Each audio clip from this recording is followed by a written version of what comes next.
Okay, Chapter 11, Part 2. Psychology and Religion. Hall believed that religious conversation during adolescence was a natural, normal, universal, and necessary process. Although he used Christian terminology to describe this conversation, Hall was clear that he was not referring to the acceptance of any religious dogma. Sin for him was not a state of evil, but a sense of limitation and imperfection that could be understood psychologically rather than in terms of religious dogma. He took issue with those who viewed the Bible with bibliotary and parasitic literalism. That's a word. There's a couple words right there. And he declared internal warfare on orthodoxies and all dogmatic finalities. So what was the religious conversation that Hall referred to? Rather than embracing a set of religious beliefs, it was the psychological process of subordinating the self to the needs of others. Self-love merges in redesignation and reunification into the love of man. Religion that has no function than to make this change complete. For the love of God and for the love of man are one and inseparable. For Hall, then, the conversation he referred to was the great conversation from love of self to the love of others. Most psychologists today, although perhaps sympathetic to Hall's urging adolescents to become less selfish, would not describe that process in religious or spiritual terms. There's a frog in my throat. Fewer still would agree that the process is normative and universal among adolescents. Nevertheless, we see in Hall and James's religion was a popular topic in the for early U.S. psychologists, and in 1904, Hall founded the American Journal of Religious Psychology and Education. Hold on.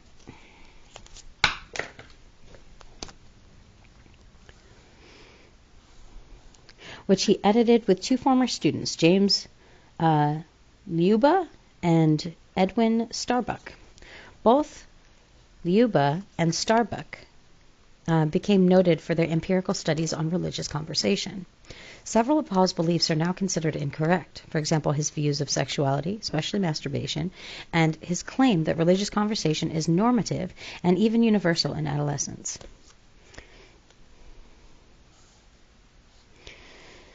He embraced the negative racial stereotypes that characterized the Victorian era in which he lived, as well as the Lamarckian theory. Also, like Spencer, but unlike Darwin, Hall believed that evolution meant progress.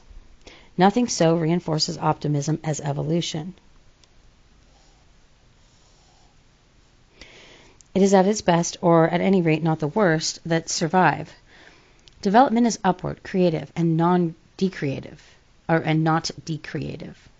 From cosmic gas onward, there is a progress, advancement, and improvement. Still, Hall is generally considered a pioneer in educational, child, and adolescent psychology, and in parent education and child welfare programs. As Arnett in 2006 concludes, who among us can hope to fare as well? The entire August 2006 issue of History of Psychology explains the content of Hall's adolescence and its historical influence. Hall's interest in both religion and the developmental psychology lasted throughout his lifetime. His Sentience, the last hall of life, Senescence. Not sure how to say it. Senescence, the last hall of life. I don't know. 1922. Can be seen as a forerunner in modern lifespan psychology, as well as an extension of what he started in adolescence. Hall's Senescence is generally considered a classic in the study of aging. Senescence. Maybe. Senescence? Yeah, senescence. Okay, correct myself. Senescence is generally considered a classic in the study of aging. Among the topics covered in the cross-cultural analysis of treatment of elderly, sources of pleasure, belief in the afterlife, anxiety concerning death, beliefs about longevity, and recognition in the signs of aging. He reviewed the pension plans available to elderly in various countries, and he found United States to be inferior in many countries in this regard. This, of course, was before Social Security Act of 1935. Hall's autobiography, Life and Confessions of a Psychologist, appeared in 1923, and a year later he died on April 24th of pneumonia. Ross, in 1972, comments on an event that occurred at Hall's funeral. The local minister caused a brief scandal by criticizing Hall for not having appreciated the importance of the institutional church, a scandal which Hall surely would have relished. Francis Cecil Sumner. The fact that Hall's last graduate student was Francis Cecil Sumner, 1895 to 1954, an African American, further testifies to his willingness to accept students who would have been or were rejected elsewhere at the time.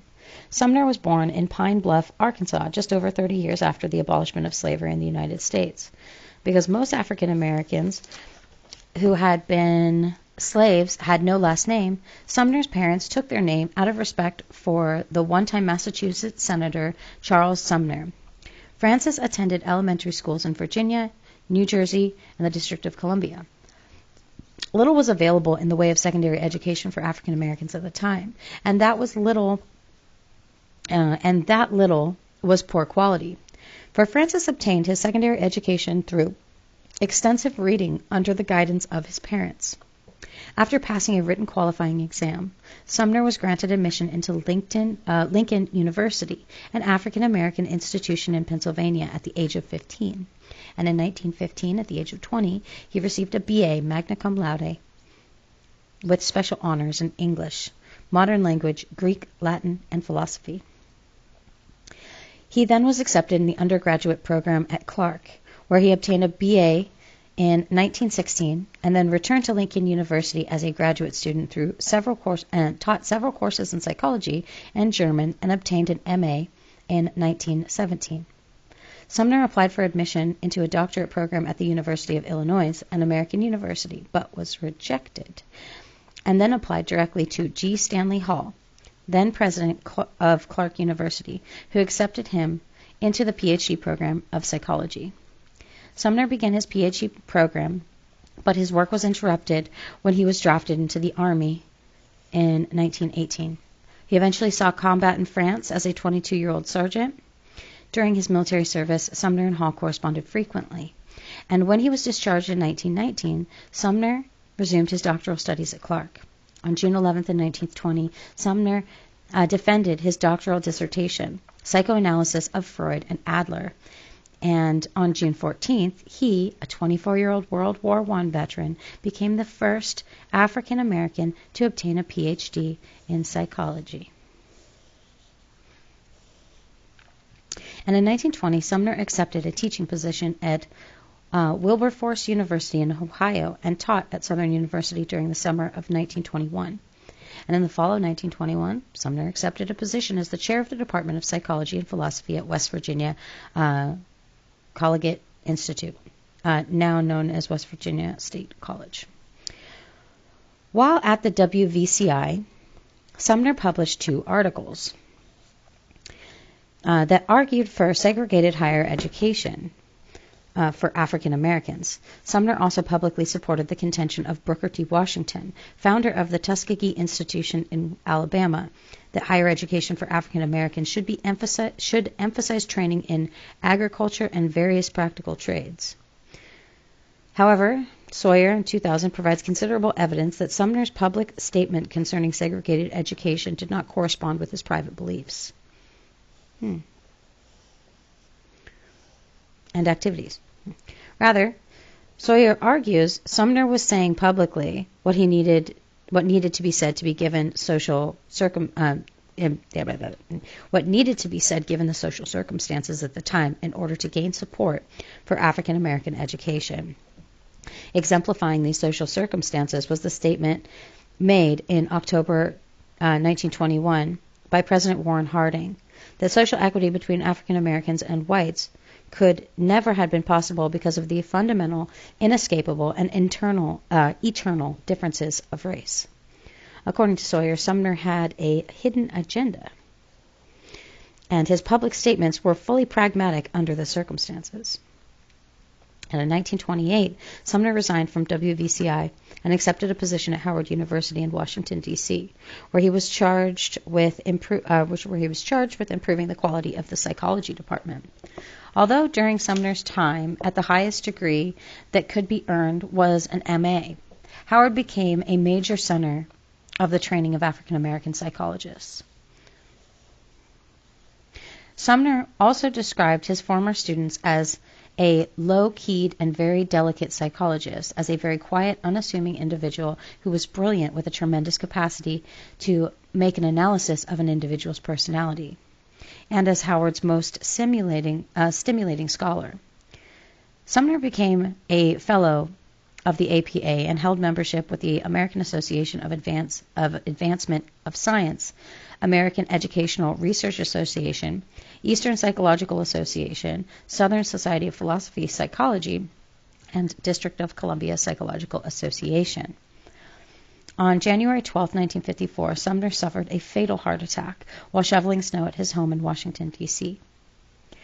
As a World War I veteran, he received a military funeral with an honor guard at Arlington Cemetery in Virginia.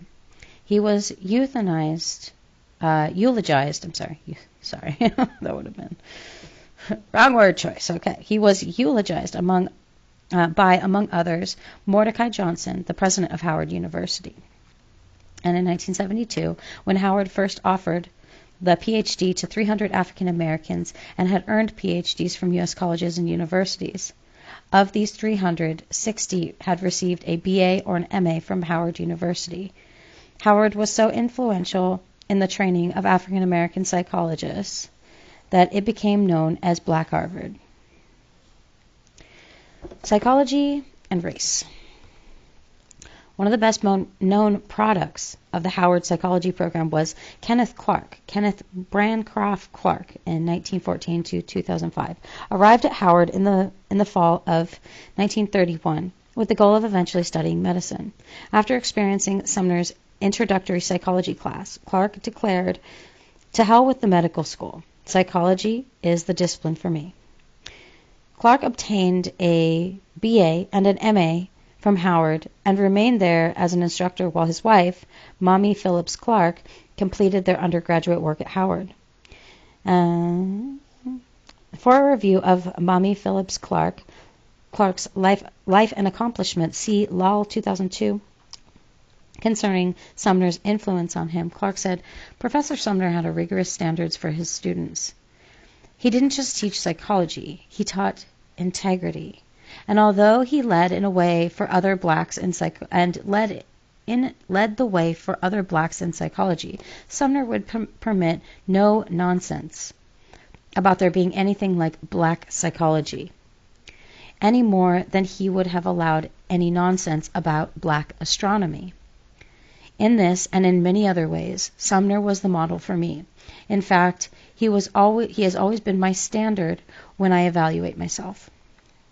Clark and his wife went on to obtain their PhDs from Columbia University and subsequently did pioneer work in the developmental effects of prejudice, discrimination, segregation on children. It was a portion of this research that was featured in a court brief in 1952, presented in the 1954 Supreme Court case Brown versus the Board of Education. The court's decision ended the legal basis for segregated education in the United States and served as a precursor for legislation barring separate public accommodations based on race. Perhaps the most famous study considered in the Brown case is Clark and Clark in 1947, which in 2 to 7-year-old black children were shown 2 sets of dolls that were identical except the skin color and the hair color. A majority of the black children judged the white dolls to have a nice color and indicated that they would be their preferred playmates. Also, when the black children were instructed to give me the doll that looks like you, 39% of them chose the white doll.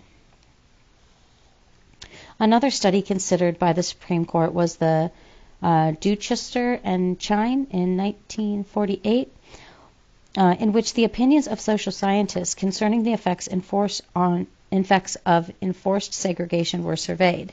These results were practically ununanimous option for enforced segregation, had detrimental effects on black children, and slightly fewer, 83%, also believed that it had detrimental effects on white children.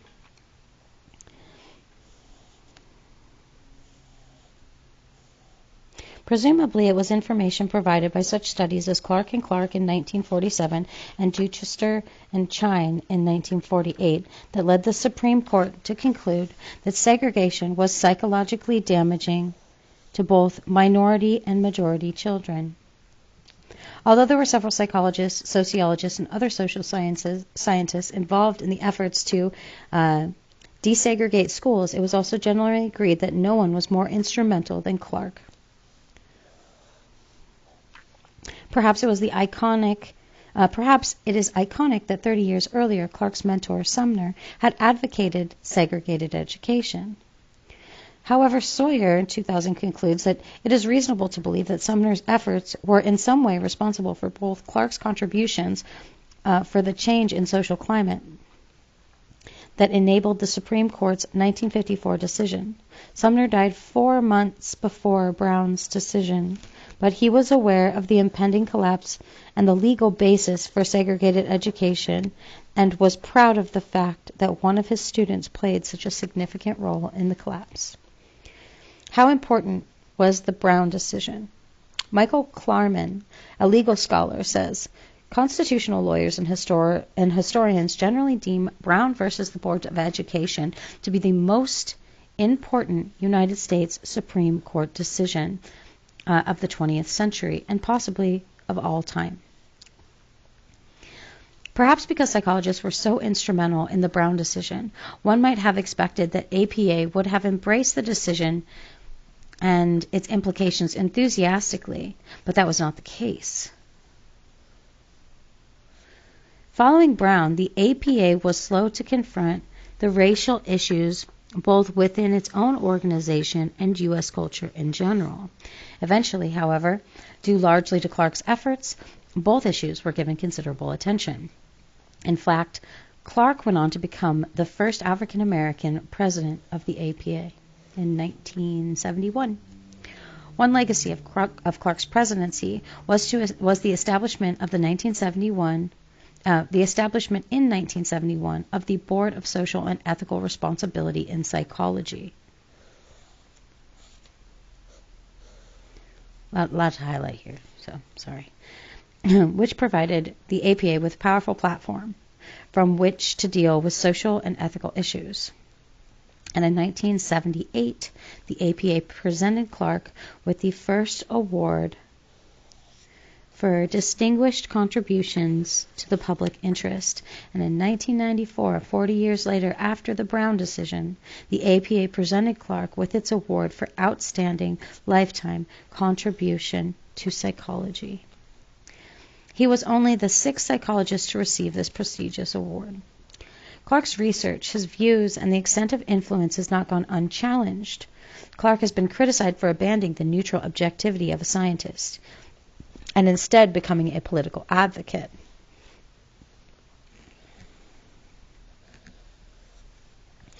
Phillips in 2000 observes that Clark did conduct his investigations within an Afrocentric perspective and make no apologies for doing so. Of course, this stance alienates more objectively oriented psychologists who argue that scientific observation should always be detached, that is, free of value judgments. Jackson in 2003 argues against Kedler's contention that Clark and his colleagues violated scientific objectivity. Kendler in 2003 rebuts Clark's arguments and elaborates his reasons for believing that Clark and his colleagues did, in fact, violate scientific objectivity. For whatever reason, Clark looked back upon his lifelong effort to bring about racial equality as essentially a failure.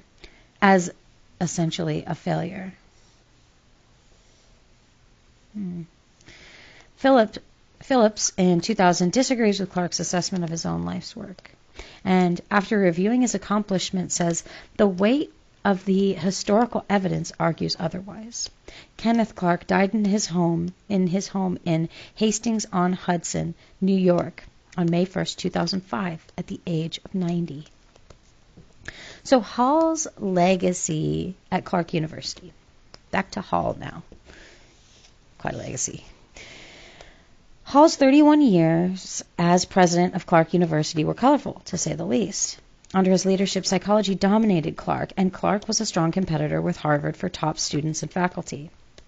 And in 1908, Hall decided to invite prominent European psychologists to Clark University to celebrate its 20th anniversary. Hall sent invitations to both Wundt and Freud, and both invitations were rejected. Rude. Wundt rejected the enticing invitation because he had already agreed to be the primary speaker at the 500th anniversary of Leipzig University on the date in question.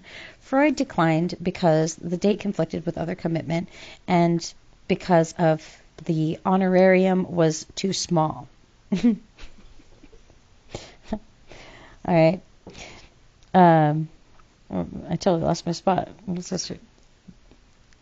am I? Hall sent a revised invitation to Freud with a date more compatible with Freud's schedule and with a larger honorarium, and Freud accepted.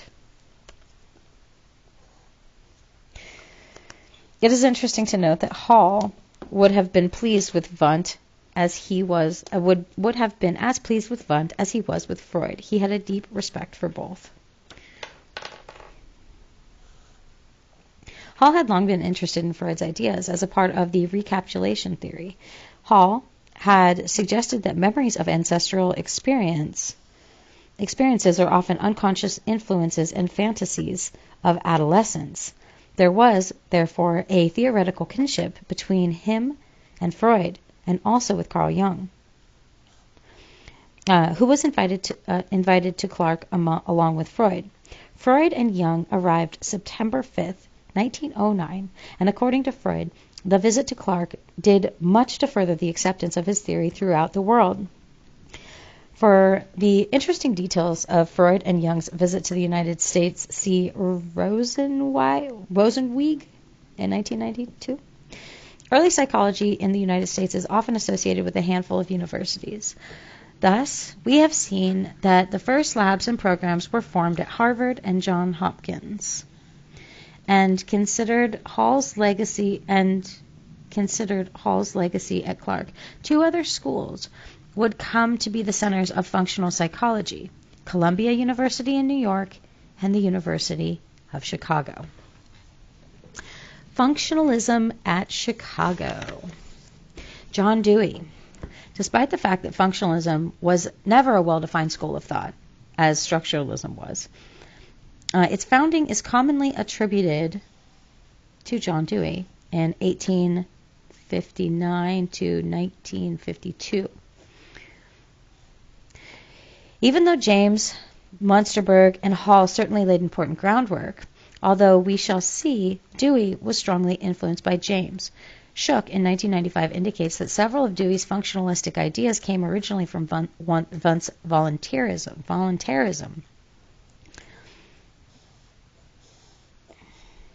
Dewey was born in Burlington, Vermont. His father, Archibald Sprague Dewey, was a grocer. While attending the University of Vermont as an undergraduate, Dewey became interested in philosophy. Following graduation, he taught secondary school for 3 years before entering Johns Hopkins University in 1882 to pursue his interest in philosophy. Dewey had Hall as a teacher, but was more strongly influenced by philosopher George S. Morris. Besides psychology, Dewey had a special interest in the philosophies of Hegel and Kant. He wrote his dissertation on Kant's philosophy. Dewey's first academic appointment was the University of Michigan. While he taught both philosophy and psychology, while at Michigan, Dewey wrote Psychology 1886, which was a mixture of Hegelian philosophy and functionalistic psychology. It preceded James's principles by 4 years.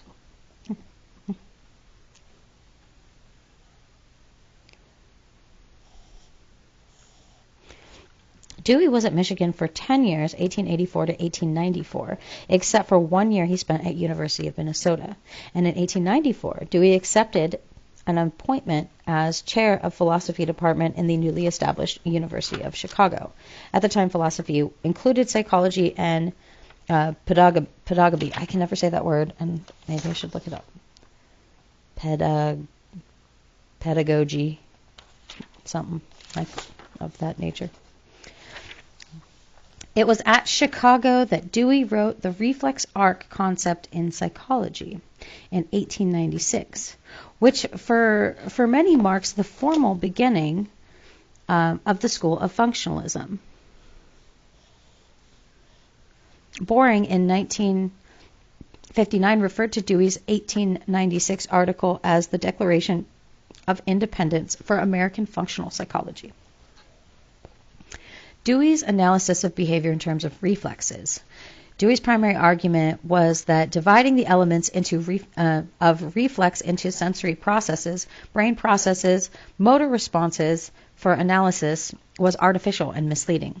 According to Dewey, dividing the behavior into elements was no more justifiable than dividing consciousness into elements. Showing the influence of James's principles, Dewey claimed that there is a stream of behavior, just as there is a stream of consciousness.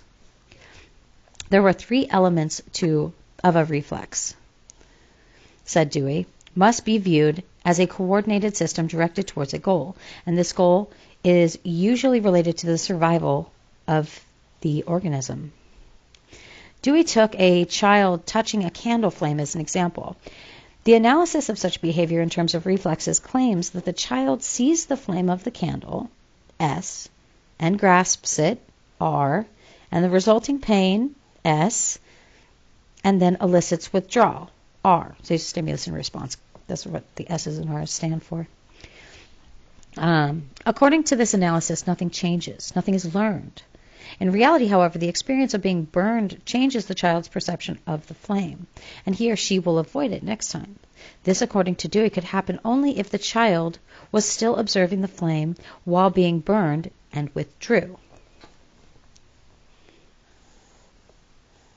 Thus, the so-called stimuli and responses are not separate, but form an interrelated sequence of functional events. Indeed, for the child, the candle flame is no longer the same stimulus. It now elicits avoidance. Dewey urged that the behavior can be viewed in terms of its function to adapt to the organisms and to its environment. To study elements of the adaptive act of isolation causes one to miss the most important aspect of the act, its purposiveness. There is simply a continuously ordered sequence of acts, all adapted in themselves and in the order of their sequence to reach certain objective end and the reproduction of a species. The preservation of life, locomotion to a certain place. As an evolutionist, Dewey thought that social change was inevitable, but he also believed that it could be influenced positively by proper plans and action.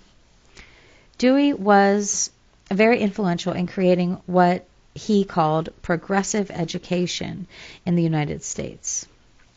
He believed that education should be student-oriented rather than subject-oriented.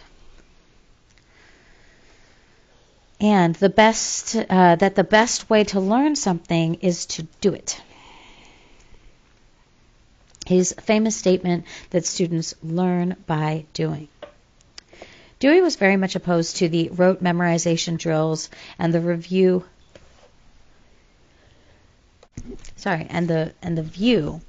that was the purpose of education is to transmit traditional knowledge. Material should be presented as something final or it should never be presented as something that is final or complete. It should be presented in such a way that stimulates personal interest in learning and the development of problem-solving skills. Material should be supplied by the way of stimulus, not with dogmatic finality and rigidity. When pupils get the notion that any field of study has been definitely surveyed that knowledge about it is exhaustive and final, they may continue docile pupils. They may continue docile pupils, but they cease to be students. Clearly, Dewey believed that education should facilitate creative intelligence and prepare children to live effectively in a complex society. As James had, Dewey embraced pragmatism. For both, abstract philosophical concepts were meaningful insofar as they had practical value. Dewey believed that the concept of democracy has made a living truth in the lives of individuals in their educational experiences. For example, in several influential books, Dewey described how democratic ideals could be, and should be translated into social action. These included The School and Society in 1899, Interest and Effort in Education in 1913, Democracy and Education 1916, Liberalism and Social Action 1935, and Experience and Education in 1938. Dewey was always deeply involved in liberal causes, such as the New York Teachers Union and the American Association of University Professors and the American Civil Liberties Union. He was also in support of his wife's promotion of women's suffrage. An anecdote was widely circulated at the time of Dewey as marching in a parade supporting women's suffrage, carrying a place card that was handed to him. He had not read its message, "Men can vote, why can't I?" and was puzzled by the amusing smiles of onlookers. And in 1904, friction with the education department caused Dewey to resign from the University of Chicago and to accept the appointment at the Teachers College at Columbia University, where he pursued his interest in education and pragmatic philosophy. He died in New York City on June 1st, 1952, at the age of 93. James Roland Engel. I'm going to say Engel? Yeah.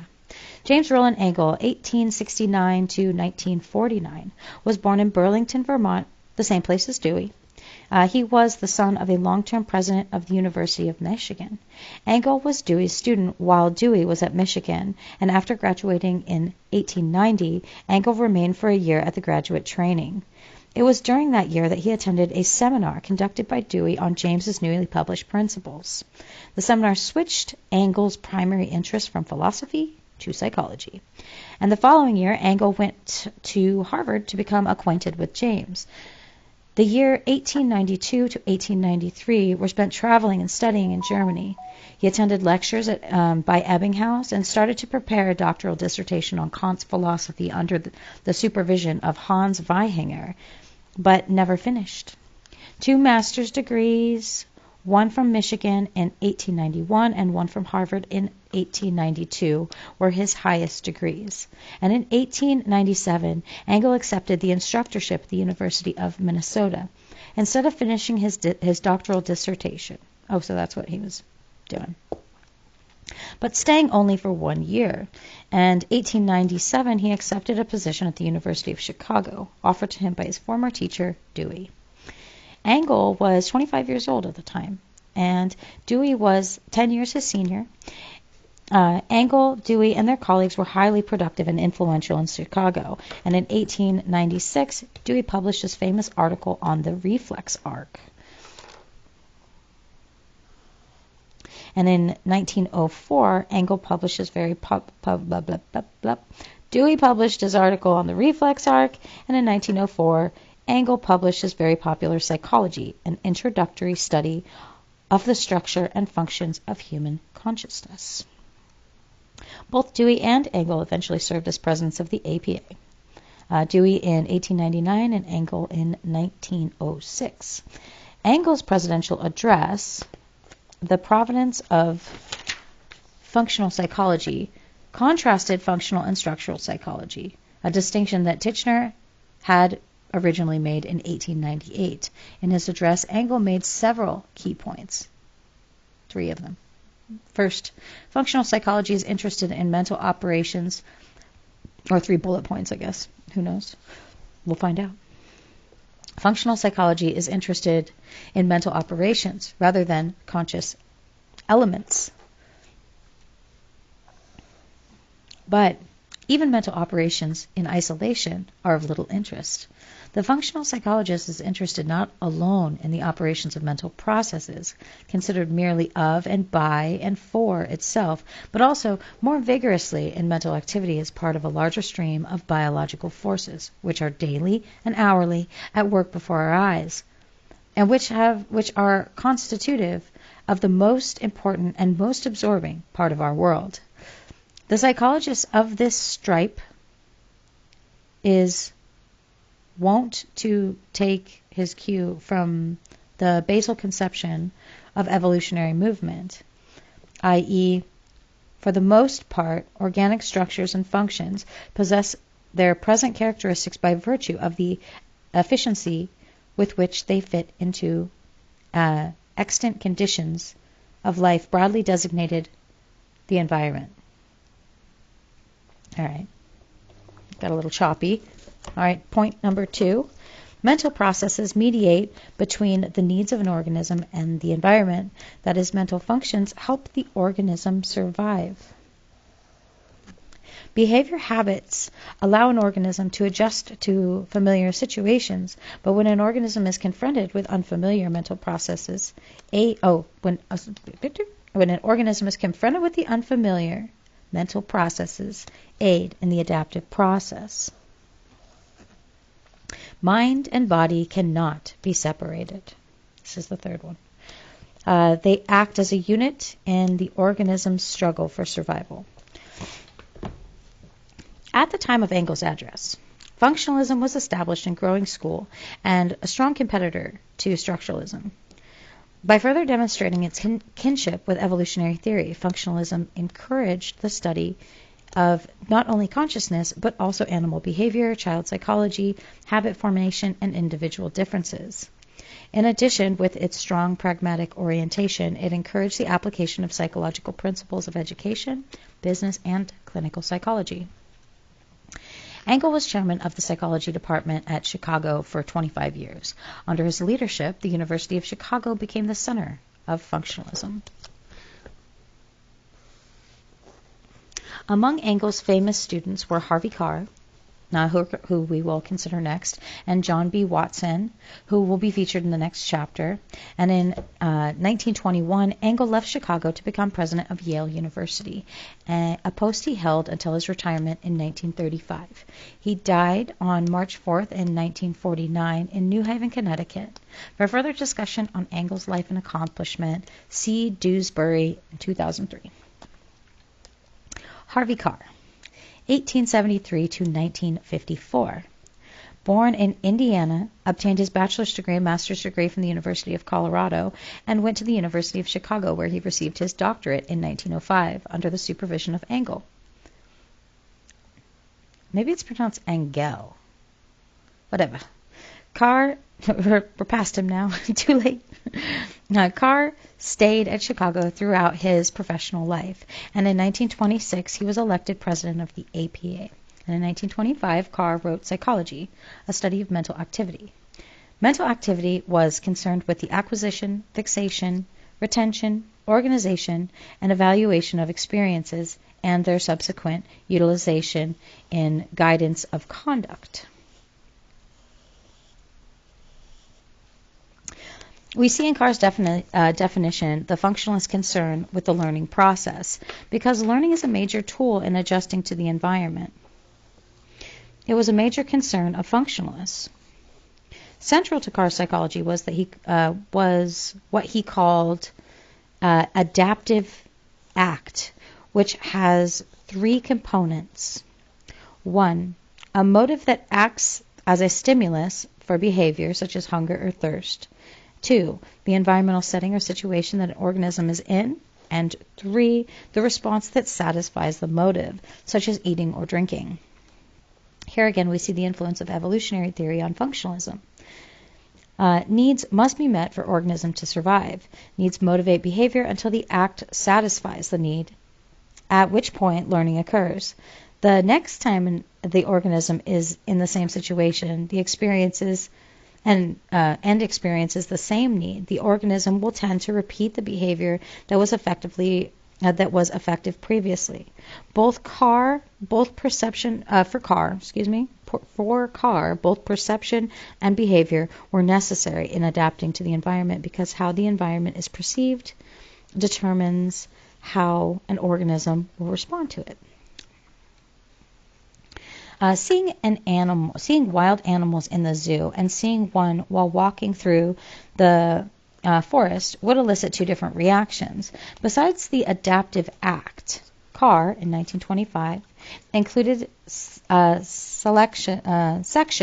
on human nervous system and sense organs, learning, perceiving, reasoning, affection, volition, individual differences, and the measurement of intelligence. Carr had a special interest in the space perception and wrote an entire book on the topic.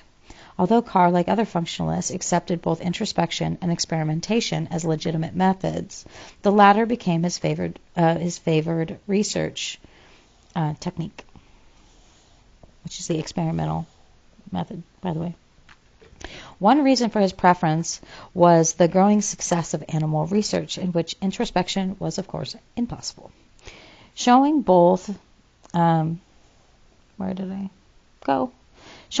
pragmatism that characterized functionalism and similarity to Wundt's Volcker psychology, Carr believed that literature, art, language, social and political institutions should be studied in order to better understand the nature of the mind that produced them. Heidbreder divided the functionalistic movement into three phases.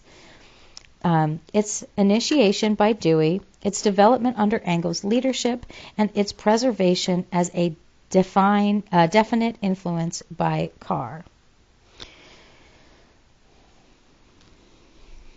All right. Functionalism at Columbia. James McKeen Cattell. Functionalism took on a slightly different appearance under James McKeen Cattell in 1860 to 1944, who was noted in Chapter 10, was strongly influenced by Galton. And in 1891, Cattell accepted the professorship at Columbia University, where he stayed for 26 years. Cattell did basic research in such areas as reaction time, psychophysics, mental testing. As we have seen, Cattell followed Galton in assuming that intelligence would be measured by studying sensory and motor abilities. In fact, he used many of the same tests Galton had used. For example, the dynamometer pressure, least noticeable difference in weight, and reaction time. Cattell and applied psychology. Cattell said that sciences are not immutable species, but developing organisms. This being so, why not experiment with ideas and methods? Who knows what may what may prove to be valuable? Let us take a broad look at and be liberal in our appreciation. Let us welcome variations in sports. If birth is given to monstrosities on occasion, we may be sure that they will not survive. But true to the pragmatic spirit, Cattell believed that ideas and methods should always be evaluated in terms of their usefulness. If I did not believe that psychology affected conduct and could be applied in useful ways, I should regard my occasion as nearer to that of the professional chess player or sword swallower than that of an engineer or scientific physician. According to Cattell, most everyone attempts to apply psychological principles in what they do. All of our systems of education, our churches, our legal system, our governments, and the rest are applied psychology. It is not, then, a matter of whether behavior should be controlled or not. It is a matter of using the most valid knowledge of psychological principles in exercising that control. Here, psychology can be extremely helpful. It certainly is not essential, and perhaps is not desirable for every mother, for every teacher, for every statesman, and every to study psychology, especially the kind of psychology at present available. It is not necessary for a man to be either a psychologist or a fool at 40. He may, for example, be both. but surely it is possible to discover whether or not it is desirable to feed baby every time it cries, or to whip a boy when he disobeys, or to put man in prison when he breaks the law. For each man were given the work he is most competent to do, and were prepared for this work in the best way. The work of the world, all of the way from the highest manifestations of genius to the humblest daily labor, would be more than doubled. I see no reason why the application of systemized knowledge to control the human nature may not, in the course of the present century, accomplish results commensurate with the 19th century application of physical science to the material world. And in 1895, when he was only 35 years old, Cattell was elected the fourth president of the APA, following William James. Also in 1895, Cattell purchased the financially troubled journal Science. Under Cattell's leadership, Science overcame its difficulties in 1900, became the official publication of the American Association for Advancement in Sciences, the AAAS, and in 1894, along with James Mark Baldwin, Cattell founded the third U.S. psychology journal, Psychological Review.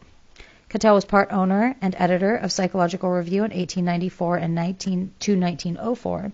Editing and entrepreneurship took more and more of Cattell's time, and eventually he established his own publishing firm, Science Press. Soon he became the sole owner, publisher, and editor of a number of journals, including Psychological Review, Science, Popular Science Monthly, and American Naturalist, and School and Society.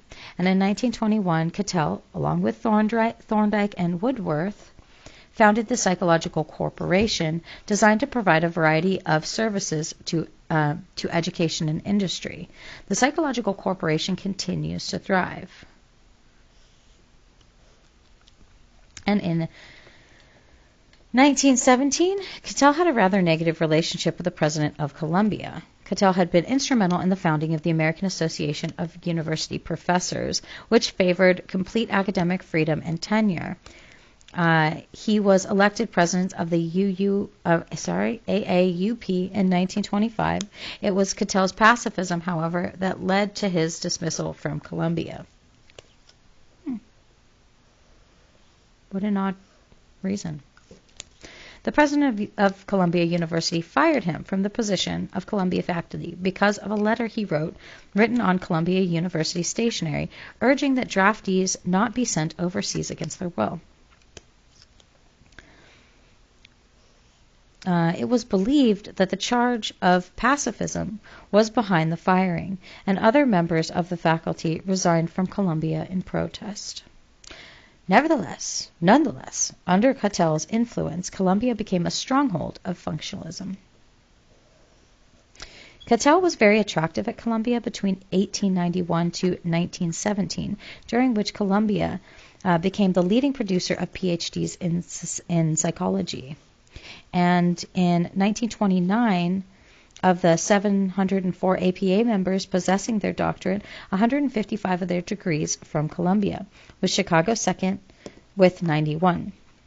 If we count both Chicago and Columbia as essentially centers of functional psychology, they together accounted for 35% of the PhDs in the APA. There is little doubt that functionalism was the typical American psychology for the Columbia and Chicago products. Products were scattering their influence on colleges and universities throughout the country. Like James and Hall, Cattell was a major figure in early U.S. psychology. He was adventurous and sporting man, and often associated with rivalry and controversy. For a time, he was Wundt's closest assistant. He brought Galton's ideas and testing to America. Soon after Cattell arrived at Columbia in 1891, Robert Woodworth and Edward Thorndike joined him as his students. They too were destined to become leading representatives of functionalism. Cattell died on January 20th in 1944. Does not get to tell us why, but that's what happened. All right, so Robert Sessions Woodworth. His middle name is Sessions. It's kind of cool. Born in Belchertown, Massachusetts, Robert Sessions Woodworth, 1869 to 1962, graduated from Amherst College in Massachusetts. Following graduation, he taught high school for 2 years and then mathematics at Washburn College for 2 more years. After reading James's principles, he decided to go to Harvard to study with James. He received his master's degree in 1897 and remained to work in Harvard's physiological laboratory. Woodworth then moved to Columbia to obtain his doctorate in 1899 under the supervision of Cattell. Following graduation, he taught physiology at New York Hospital and then spent a year in England studying with the famous physiologist Sir Charles Sherrington. In 1903, he returned to Columbia, where he stayed for the remainder of his career. As were all functionalistic psychologists, Woodworth was interested in what people do and why they do it, especially why. He was primarily interested in motivation. So he called his brand of psychology dynamic psychology. Okay. Like Dewey, Woodworth disagreed with those who talked about adjustments to the environment as a matter of stimuli, brain processes, and response. For psychologists, even left out the brain mechanisms and spoke only of S-R, stimulus response, relationships. Woodworth chooses the symbols of SOR, stimulus organism response, to designate his theory in order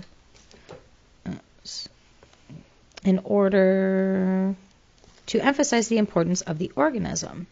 He used the term mechanism, such as Carr had used the term adaptive act, to refer to the way an organism interacts with the environment in order to satisfy a need. These mechanisms or adaptive behavior patterns remain dormant unless activated by a need or drive of some type. Thus, in the same physical environment, an organism acts differently depending on what need or drive is present.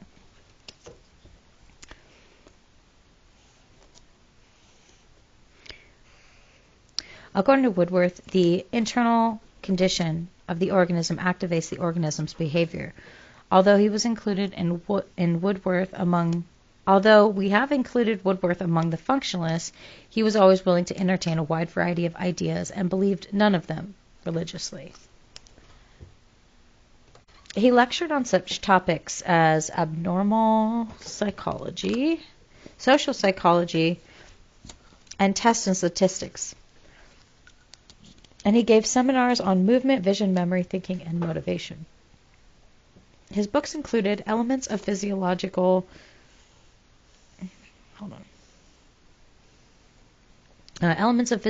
Psychology, along with Edward Trumbull Ladd in 1911, Contemporary School of Psychology, 1931, Experimental Psychology in 1938, and his final book, Dynamics of Behavior, 1958, written when he was 89. Woodworth's text, Experimental Psychology, revised in 1954 with Harold Schlossberg, remained the standard text in experimental psychology courses for decades. Woodworth believed that psychologists should accept valid information about humans no matter from where it comes, and he believed that psychologists should maintain a middle-of-the-road or eclectic attitude.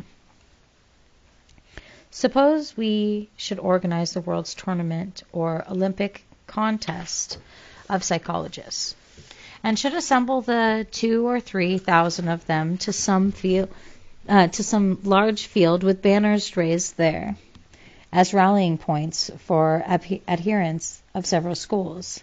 A banner here for Freud and a banner here for Adler, one for Jung, one for McDougall, and one for Gestalt School. One of the behaviorists and one of the existentialists, with perhaps 2 to 3 other banners waving at schools which I have not mentioned. After all the loyal adherents of each school had flocked to their respective banners, there would remain a large body in the middle of the field. or a grandstand ready to watch the jousting, how many would thus remain unattached? A majority? I'm convinced it would be a large majority. Though often criticized for his eclecticism, Woodworth did not care much. In response to being chided for sitting on the fence of one prevailing controversy, Woodworth in 1931 said, "Well, in support of this position, it may be said that it is cooler up here and one has a better view of all that is going on."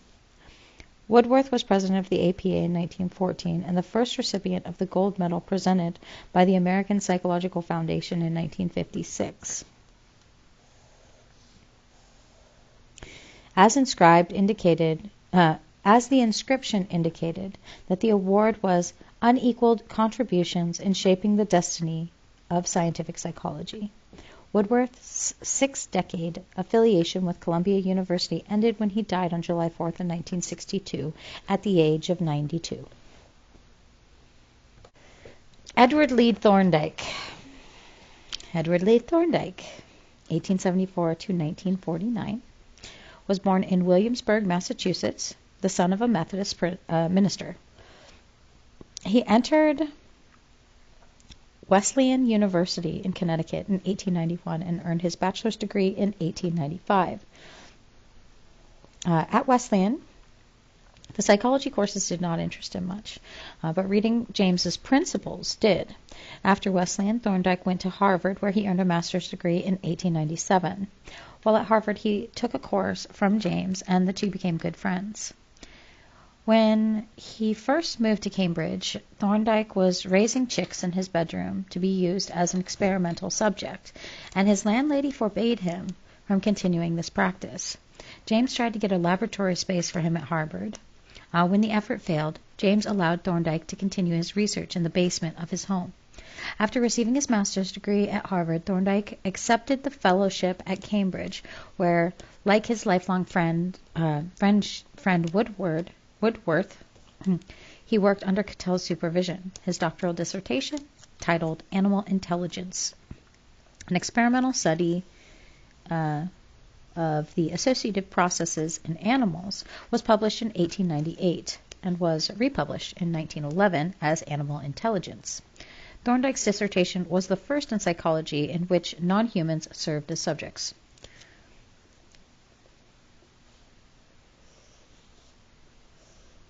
After obtaining his doctorate in 1898, Thorndike began teaching at the College for Women at Case Western Reserve University. But after a year, he returned to Columbia, where he remained until his retirement in 1940. After retirement, he continued to write until his death in 1949 at the age of 74. During his career, Thorndike was extremely productive, and at the time of his death, his bibliography comprised of 507 books, monographs, and journal articles. He did pioneer work not only in learning theory, for which he is most famous, but also in areas of educational practices, verbal behavior, comparative psychology and intelligence testing, transfer of training, and the measurement of sociological phenomena. As an example of the last, he wrote Your City in 1939, in which he attempted to quantify the goodness of life in various cities. Like Galton, Thorndike had a penchant to measure everything. And also like Galton, Thorndike believed that intelligence is highly heritable. Thorndike believed that educational experiences should be stratified according to a student's native intellectual ability. About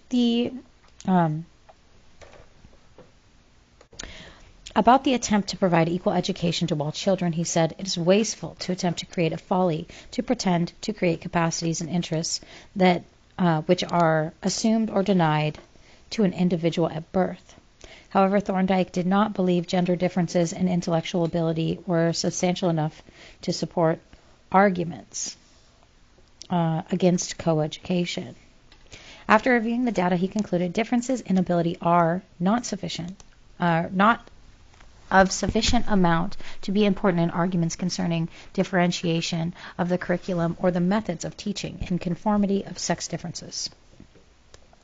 Thorndike's work was to have a significant influence on psychology, and it can be seen as representing the transition from the school of functionalism to the school of behaviorism. We will review the reasons for this shortly, but first we look at the nature of animal research prior to Thorndike's work. Animal research before Thorndike. Modern comparative psychology clearly started with the works of Darwin, specifically in his book, The Expressions of Emotions in Man and Animals in 1874. Darwin's work was taken a step further by his friend George John Romanes in 1849 to 1894, who wrote a book who was entitled Animal Intelligence in 1882 and Mental Evolution in Animals in 1884. In a third book, Mental Evolution of Man in 1888, Romanes attempted to trace the evolution of the human mind. All of Romanes' evidence was anecdotal. However, he was often guilty of anthropomorphizing and attributing human thought process to non-human animals. For example, Romanes attributed such emotions as anger, fear, and jealousy to fish, affection, sympathy, and pride to birds, and slyness and keen reasoning power to dogs. The following is an example of how Romanes attributed human motives to the intelligence of non-human animals. One day the cat and the parrot had a quarrel. I think the cat had upset Polly's food, or something of that kind. However, they seemed right again. An hour or so after, Polly was standing on the edge of the table. She called out in a tone of extreme affection, "Puss, puss, come then, pussy." Pussy went and looked up innocently enough. Polly, with her beak, seized a basin of milk standing by and tipped the basin and all its contents over the cat, then chuckled diabolically, and of course broke the basin and dropped down and half drowned the cat. Romanes died on May 23rd in 1894 at the age of 46. The parrot was not involved.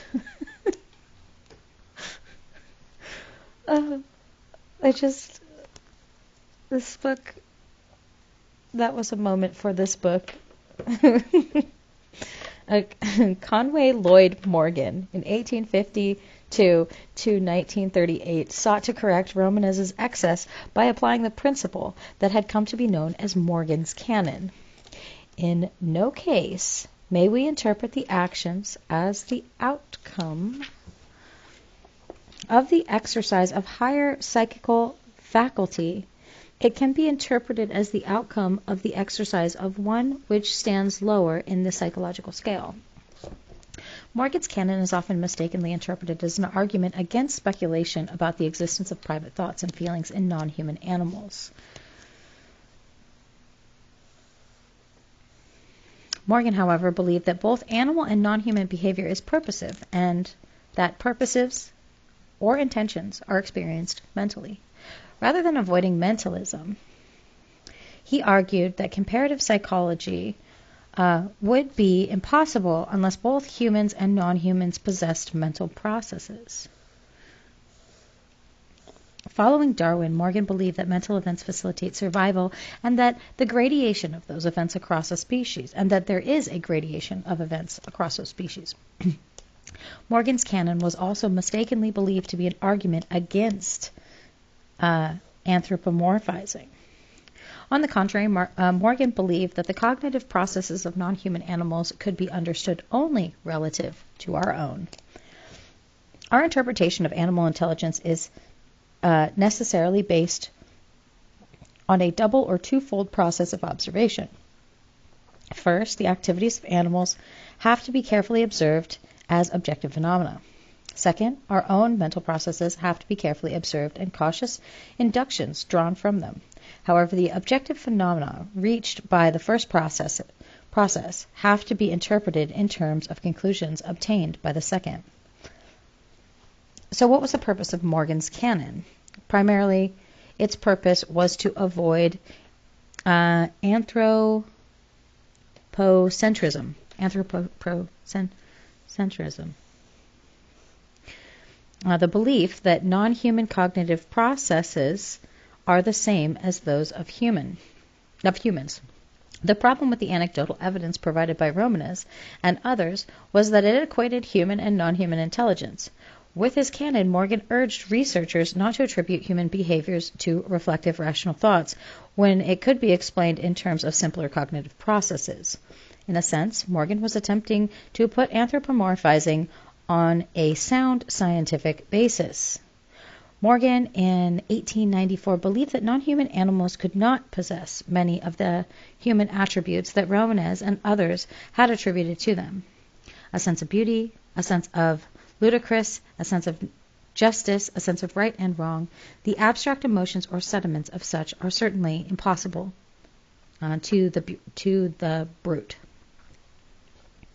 In the following excerpt, Morgan, in 1894, offered what he considered a proper account of how his dog developed an ability to open a garden gate.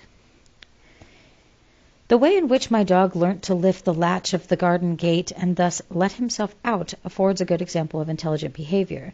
The iron gate is held by a latch, but swings open by its own weight if the latch is lifted. However, he wanted to go out. Whenever he wanted to go out, the fox terrier raised the latch with the back of his head and thus released the gate, which swung open. Now, the question in such case is, how did he learn the trick? In this particular case, the question can be answered because he was carefully watched. He was put outside the door. He naturally wanted to get out, where there was much to tempt him: the chance to run, other dogs to sniff, possible cats to be worried. He gazed eagerly out through the railings on the low parapet wall, and in due time chanced to gaze out under the latch, lifting it with his head. He withdrew his head and looked out elsewhere, but the gate had swung open. Here was the fortunate occurrence arising from the natural tendencies of a dog. But the association between looking out just there and the open gate is somewhat indirect. The coalescence of the presentative and representative elements into the conscious situation effective for the guidance of behavior was not effected at once. After some 10 or 12 experiences, in each of which the exit was more rapidly effective, the fox terrier learned to go straight and without hesitation to the right spot. In this case, the lifting of the latch was unquestionably hit upon by accident, and the trick was only rendered habitual by repeated association in the same situation of the chance act and happy escape. Once firmly established, however, the behavior remained constant. Morgan's report of his dog's behavior describes the trial and error learning that was to become important in Thorndike's research. Incidentally, Bain, in Chapter 5, had described essentially the same kind of trial and error learning as Morgan described above in 1855. Comparative Psychology. In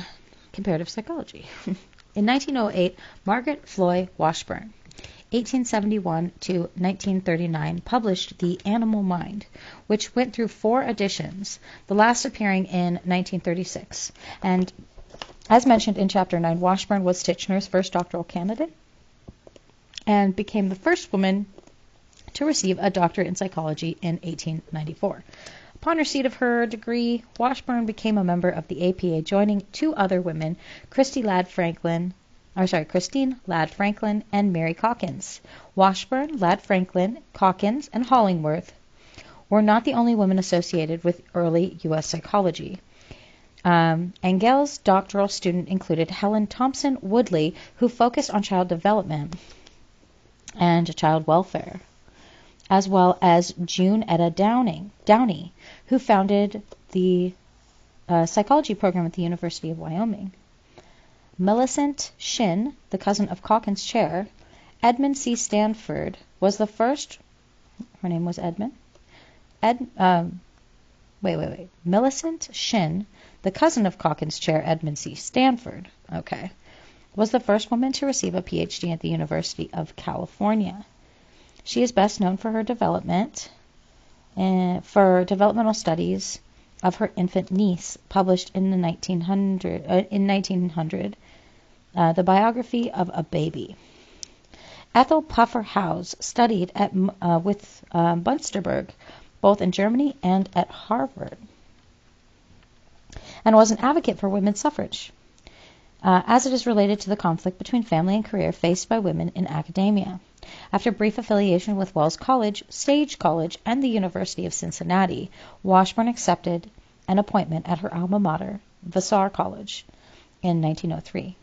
During her more than 3 decades at Vassar, she published 70 articles. I lost my spot. I totally lost my spot. Oh, okay. So during her 3 decades at Vassar, she published over 70 articles, mainly on animal psychology, and was active in the administration activities of the APA and other psychological organizations.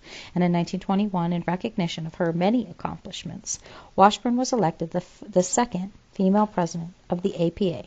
Calkins was the first. In her presidential address in 1922, Washburn criticized Watson's behaviorism and praised Gestalt psychology for its willingness to study consciousness. And in 1931, she was awarded membership at the National Academy of Sciences, only the second woman to be granted membership in that distinguished organization. Okay. In The Animal Mind, Washburn, like Morgan, was primarily interested in inferring consciousness in animals at all phylogenetic levels. To index consciousness in animals, she summarized hundreds of experiments in such areas as sensory discrimination, space perception, and learning ability. Although her primary concern was with animal consciousness, her use of controlled behavior to index mental events was similar to the approach taken by many contemporary cognitive psychologists. For an overview of Washburn's life and accomplishments, see Vinnie and Burlingame-Lee in 2003. Comparative animal psychology flourished under functionalism. Recall that Yerkes was primarily an animal researcher and was drawn into intelligence testing only as a result of World War I. The father of behaviorism, John Watson, started working with animals for his PhD at Chicago. Walter Hunter, APA president in 1931, also completed his PhD at Chicago in 1912, studying animal memory on the advice of Carr. Hunter and Gilbert Van Tassel Hamilton are remembered for novel comparisons involving humans paired with other species on the same task. For example, in his 1931 monograph, The Delayed Reaction of Animals in Children, Hunter includes as subjects 22 rats, 2 mongrel rat terriers, 4 raccoons, and 5 children known only by initials. Similarly, Hamilton compared problem-solving strategies in mice, gophers, horses, dogs, monkeys, baboons, human children, and normal and deficient human adults. Thorndike's puzzle box. To investigate systematically the trial and error learning that Morgan had described, Thorndike used a puzzle box, like the one shown in figure 11.1. Although during his career, Thorndike used chicks, rats, dogs, fish, monkeys, and humans as research subjects. His work with the puzzle box involved cats. The box was arranged so that the animal performed a certain response. The door opened and the animal was allowed to escape. In addition, the animal received a reward such as a piece of fish. From his numerous puzzle box experiments, Thorndike reached the following conclusions. Learning is incremental. That is, it occurs as a little bit at a time, rather than all at once. With each successful escape, subsequent escapes were made more quickly. And second, learning occurs automatically. That that is not mediated by thinking. Okay, that's tongue twister. And 3, the same principles of learning apply to all mammals. That is, animals learn in the same manner as all other mammals. I don't know if that one needed clarification. All of these observations, Thorndike was very close to being a behaviorist. If thinking was not involved in learning, what good was introspection in studying the learning process? If animals and humans learn in the same way, why not simplify the situation by studying only non-human animals? Thorndike believed that sense impressions and responses are connected to neural bonds. He also believed that the probability of a response being made in the presence of particular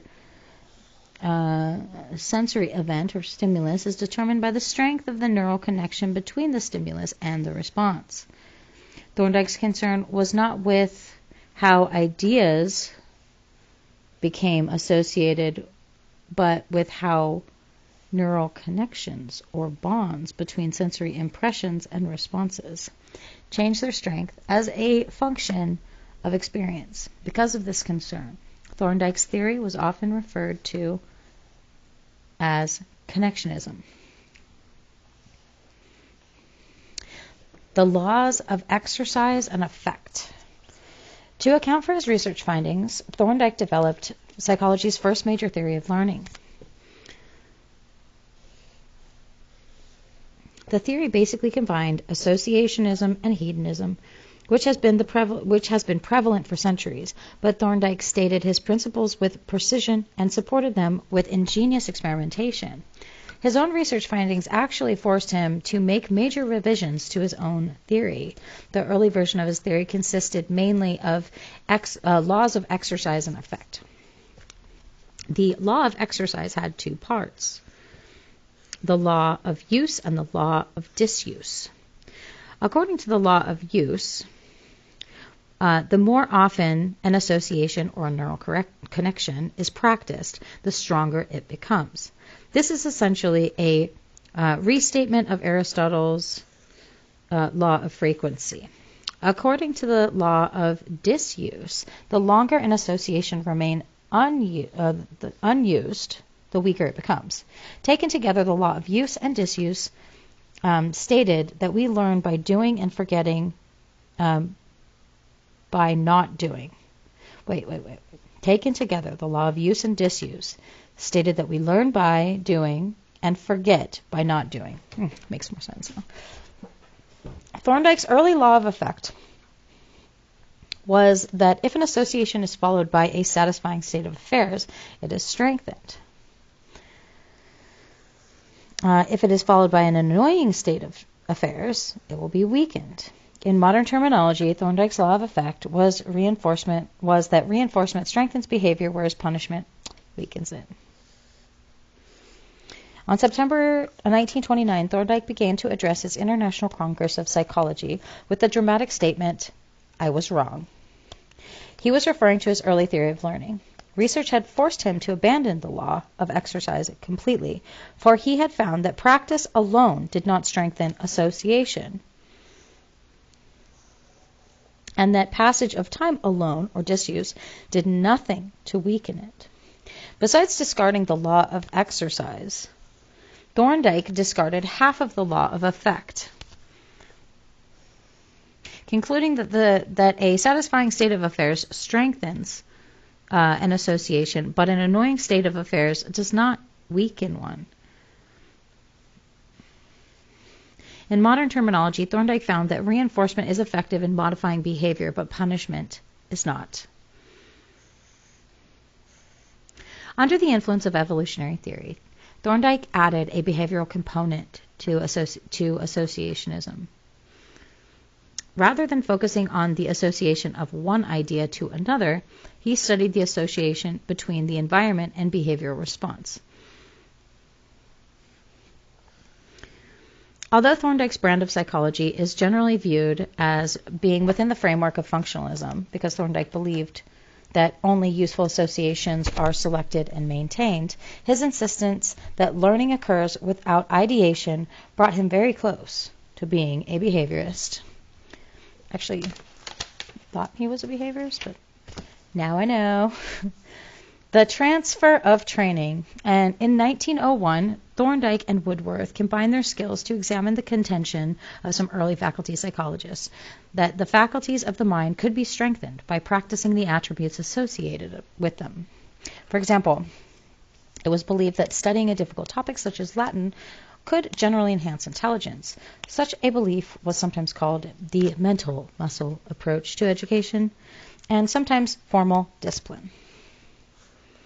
Thorndike and Woodworth's study, which involved 8,564 high school students, found no support for this contention. Then why did it seem more difficult? Then why did it seem that more difficult courses produced brighter students? Thorndike in 1921 summarizes his earlier research with Woodworth as follows. By any reasonable interpretation of the results, the intellectual values of studies should be determined largely by a special information, habits, interests, attitudes, and ideals which they demonstrably produce. The expectation of any large differences from general improvement of the mind from one study rather than another seems to be doomed with disappointment. The chief reason why good thinkers seem superficially to have been made such by having taken certain school studies. That is, good thinkers have taken such studies becoming better by the inherent tendency of the good to gain more than the poor from any study. When the good thinkers studied Greek and Latin, these studies seemed to make good thinking. Now that the good thinkers study physics and trigonometry, these seem to make good thinkers. If abler pupils should all study physical education and dramatic art, these subjects would seem to make good thinkers. After a positive correlation of gain with initial ability is allowed for, the balance in favor of any study is certainly not large. Thorndike answered the mental muscle approach for education with his identical elements theory of transfer, which states that the extent to which information learned in one situation will transfer to another situation is determined by the similarity between the two situations. The identical elements theory of transfer. So if two situations are exactly the same, information learned in one will transfer completely to the other, and if there is no similarity between the two situations, information learned in one will be no or of no value in the other. The implication for education is obvious. Schools should teach skills that are similar to those that will be useful to students when students leave school. Rather than attempting to strengthen the faculties of the mind by requiring difficult subjects, schools should emphasize the teaching of practical knowledge. Thorndike's research did not silence the debate between those who saw the goal of education as the strengthening of faculties of the mind, and those, like Thorndike, who claimed that the goal should be teaching of specific transferable skills. Even today, some researchers claim that Thorndike was premature in his rejection of formal discipline. Among Thorndike's many honors were being elected as president of the New York Academy of Sciences, 1919 to 1920, and the American Association of Advancement of Science in 1934, of the APA in 1912, and of the Psychometric Society, 1936 to 1937.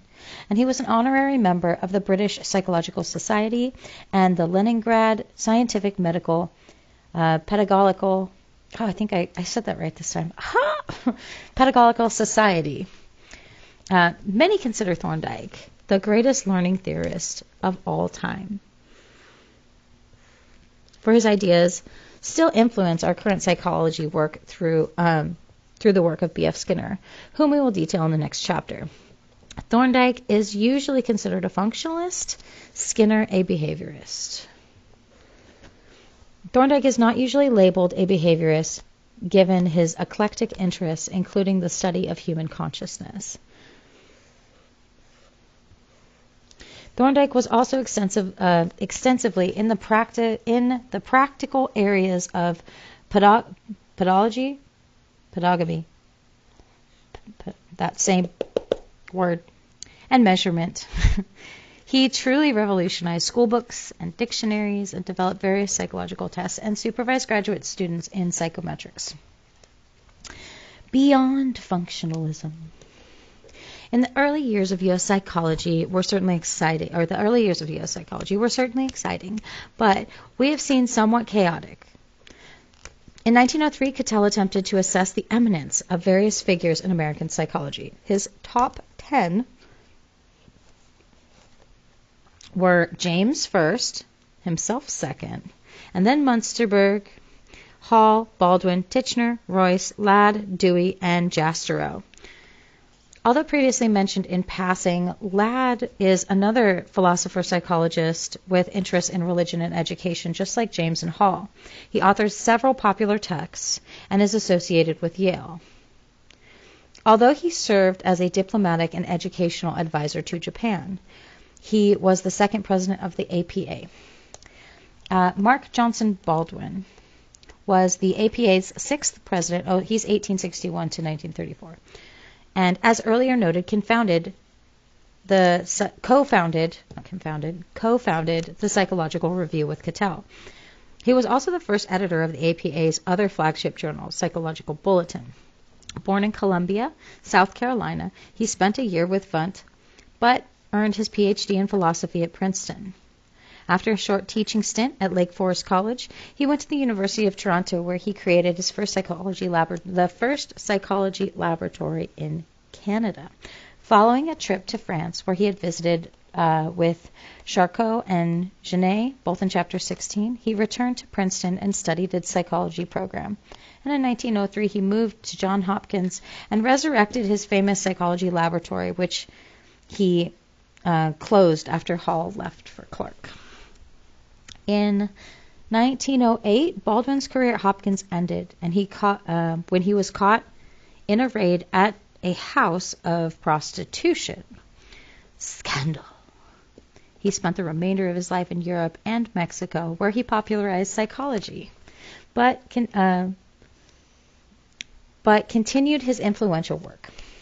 Baldwin wrote in the History of Psychology, and is considered by some to be the rightful founder of both social psychology and child psychology. His reviews on child cognitive development form a basis of much of Jean Piaget's work. Baldwin was also an evolutionary theorist, and sought to make an explicit connection between evolution and functional psychology. The Baldwin effect, postulated in 1896, remains controversial but is still considered today to be a mechanism for the possible link between learning and evolution. The fact that your introductory or developmental course surely covered Piaget extensively, but likely didn't mention Baldwin, is telling for what happened to functionalism. It did not die as a school as structuralism had, but was absorbed, according to Chaplin and Krawiec in 1970. I'm probably mispronouncing that last one there. Apologies. As a systematic point of view, functionalism was an overwhelming success. But largely because of this success, it is no longer a distinct school of psychology. It was absorbed into the mainstream psychology. No happier fate could await any psychological point of view. Similarly, Hildegard in 1987 said functionalism declines as a recognized school, destroyed by its success and in part by the success of its intellectual progeny. Behaviorism. It is to behaviorism that we will turn to in the next chapter. Long chapter. Let's do the summary. Before functionalism, psychology in the United States passed through 3 stages. During the first stage, psychology was primarily a moral philosophy due to John Locke's empiricism was taught. During the second stage, lost my spot. The Scottish common sense philosophy was taught, but the relationship to religion was still emphasized. And during this second stage, textbooks began to appear that contained chapters on topics constituting much of today's psychology. For example, perception, memory, language, and thinking. And in the third stage, psychology separated from religion, and the groundwork for an objective, practical psychology was laid. William James published Principles in 1890, thus laying the foundation for what was to become the School of Functionalism. Concurrently, Titchener created the School of Structuralism at Cornell. Early U.S. psychology was characterized by the emergence of functionalism, the beginning of which was marked by the 1896 publication of Dewey's paper on the reflex arc. Although functionalism was never a clearly defined school, it did have the following characteristic. It opposed elementism. It was concerned with the functions of mental and behavioral processes, and it was interested in the practical applications of its principles. It accepted the Darwinian model of humans rather than the Newtonian model, and it embraced a wide range of topics and methodologies. It was extremely interested in motivation, and it is more interested in the differences among individuals than in their similarities.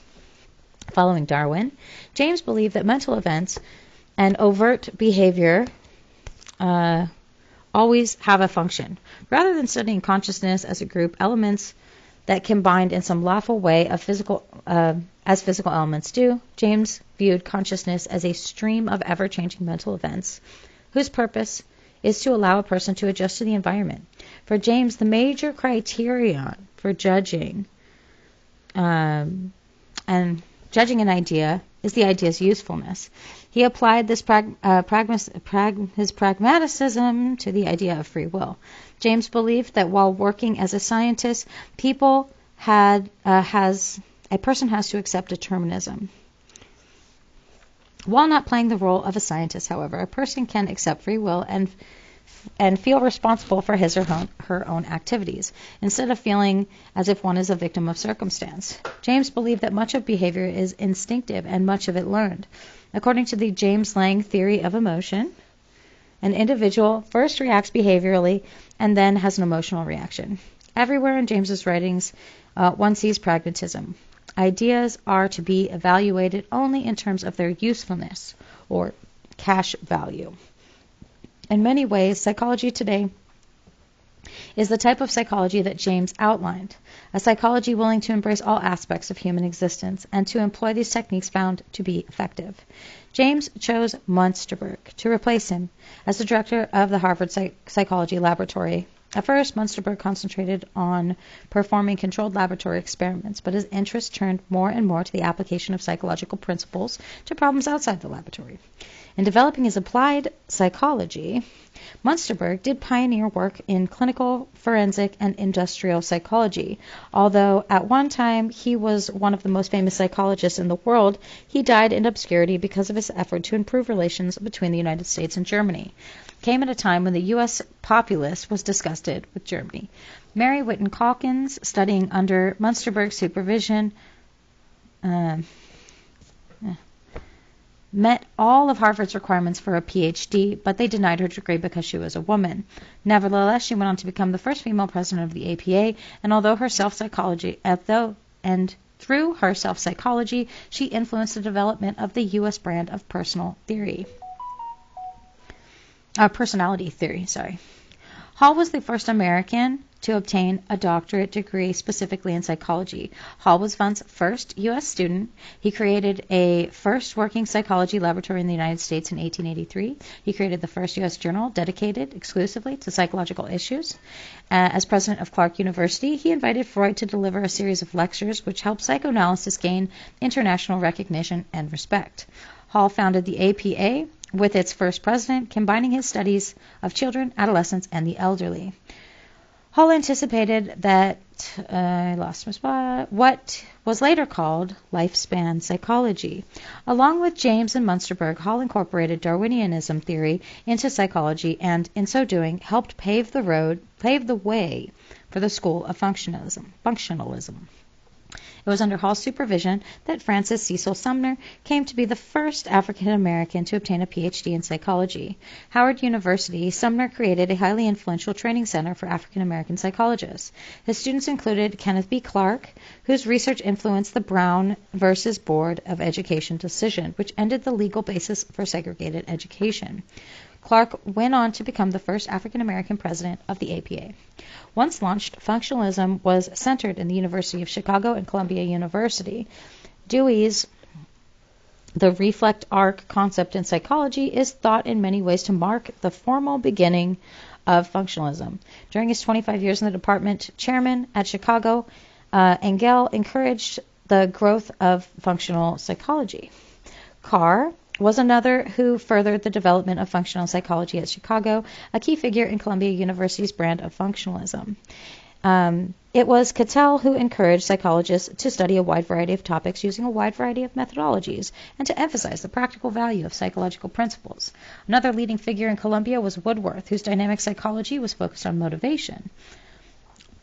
Perhaps the most influential Columbia functionalist was Thorndike.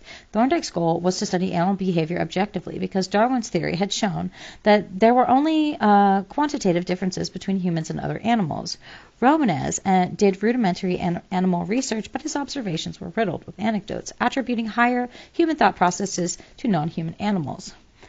Morgan's animal work was better because he applied the principle that came to be called Morgan's canon. No animal action should be explained on a higher level, reflective, rational thought, if it can be explained on a lower level, simple, intentional, or purpose. Morgan's canon was used to discount the anecdotal evidence that Romanes and others had offered. Washburn was one of several women who played a role in the rise of U.S. psychology, used animal behavior generated under controlled conditions to infer that mental processes utilized by non-human animals. Although overcoming the restrictions of naturalistic observation, her primary goal was to understand animal consciousness.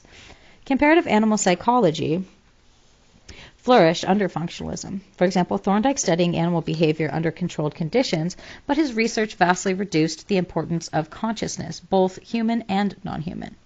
Now, for his research using the puzzle box, Thorndike concluded that the learning occurs gradually rather than all at once, and that learning occurs without involvement of mental processes. And the same principles of learning apply to all mammals, including humans. Because Thorndike was interested in how to strengthen the neural bonds or connections between stimuli and response varies with experience, his theory is often referred to as connectionism. Thorndike summarized many of his observations with his famous laws of exercise and effect, and in 1929 Thorndike revised his theory by discarding the law of exercise and salvaging only half of the law of effect, and said positive consequences strengthen association. Thorndike had tremendous impact on pedagogy.